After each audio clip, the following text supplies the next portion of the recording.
আজ ছিল আমার ভাইয়ের বউর বেবি শাওয়ার।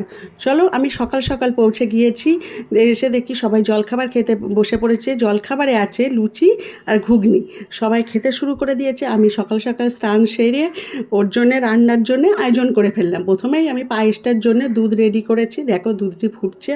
আমি যেহেতু অনেক কিছু অল্প অল্প করে অনেক কিছুই রান্না করতে হবে, ওই জন্য আমি তো একটু তাড়াতাড়ি ছিলাম।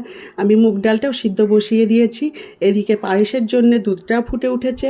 আমার প্রায় রান্নার কাছাকাছি চলে যাচ্ছি। এদিকে যেহেতু 7 মাসে বেবি শাওয়ার, ওই জন্য 7টি ভাজা তো অবশ্যই দিতে হবে। 7টি ভাজা আমি কেটে নিয়েছি, শাকও হয়ে গিয়েছে, সাথে চাটনি। আমি এবার মাছটি কাটতে হবে, যেহেতু মাছটি গোটা এনেছে। মাছের মাথা দিতে হবে, ওই জন্য মাছের মাথাটি দেখো গোটা আছে, আমাকে ভেজে রান্না করতে হবে। বেশ কিছু রান্না, একটু তো সময় লাগবে। ওদিকে আমাদের পূজা আমার ভাইয়ের বউ সাজতে বসে গিয়েছে। দেখো ও সাজছে, মোটামুটি ওর সাজটা হয়েই এসছে। ও সেজে উঠলেই আমরা ওকে 7 মাসের সাজটা দিয়ে দেবো। আমি একটা শাড়ি পরে আমিও একটু সেজে, দেখো ওর থালাটি রেডি করে ফেলেছি, প্রায় রেডি হয়ে এসছে। আমি এক এক করে ওর থালায় 7টি ভাজা, শাক, চাটনি, সাথে আছে আলু, ফুলকপি, পনিরের একটি তরকারি, ডাল, আমি সব এক এক করে দিতে শুরু করে দিয়েছি। দেখো সব কিছু দেওয়া হয়ে যাচ্ছে। আমি ওকে স্বাদের জন্য, অনুষ্ঠান প্রায় বেলা হয়ে যাচ্ছে, ওই জন্য ওকে তাড়াতাড়ি করছি, দিতে হবে স্বাদটি। সব এক এক করে তুলে ফেলেছি। বুঝতেই পারছো একটু তাড়া আছে, ওই জন্য আমার একটু দেরি হয়ে যাচ্ছে। সাথে আমি একটা ইলিশ ভাপাও করেছি। দেখো আমার সাজানোটা কমপ্লিট হয়ে গিয়েছে থালা, সাথে কিছু ফল আর কিছু ক্যাডবেরিও দিয়ে দিয়েছি।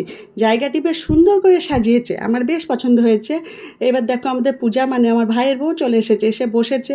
ওকে এবার আস্তে আস্তে সবাই এক এক করে আশীর্বাদ করবে। আশীর্বাদের পর্ব শেষ হলে আরও কিছু নিয়মকানুন আছে, যেগুলো শুরু করবে। এক এক করে সবাই আশীর্বাদ করেছে, সাথে আমিও করেছি। এইবার আমাদের ঠাকুর ঘরে কিছু নিয়ম পালন আছে, যেটি ও করার জন্য আস্তে আস্তে ঠাকুর ঘরের দিকে এগিয়ে যাচ্ছে। দেখো অনেক কিছু নিয়ম থাকে, যেটি ওকে পালন করতে হবে। সেই নিয়মের জন্য ও এক এক করে ঠাকুর ঘরের দিকে এগিয়ে যাচ্ছে। ঠাকুর ঘরের নিয়ম বলতে কিছু ঢাকা দেওয়া আছে, একটিতে ঢাকাতে আছে পায়েস, আরও কী কী আছে। তো ও গিয়ে দেখা যাক কী তুলবে, পায়েস তোলে না কিছু তোলে।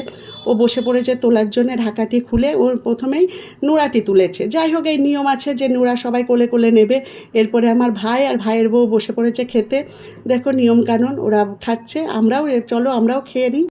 খাবারের মেনুতে কী কী ছিল দেখতে হলে আমার চ্যানেলটি সাবস্ক্রাইব ও লাইক করো।